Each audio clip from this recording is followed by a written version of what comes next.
Я вот тут внимательно изучил, что вы говорите. И вы сказали, что вы очень рады, что Мария Грация покинула пост креативного директора Dior.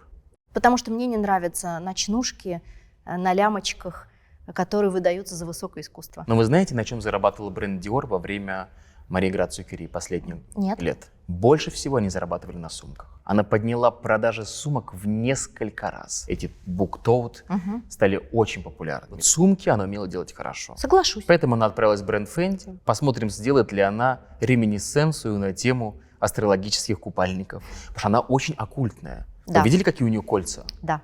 Просто сумасшедшие. Она странная женщина. Я хочу сказать, что это не тот тип женской красоты и поведения вовне, который мне понятен сразу, но у нее гороскоп, космограмм, будет правильно сказать, очень похож на космограмму самого Кристиана Диора. Да вы что? Да, и это удивительный факт. Я когда увидела, я поняла, что она не зря в этот модный дом возглавила. Но результаты скудные, скромные, скажем так, на мой взгляд.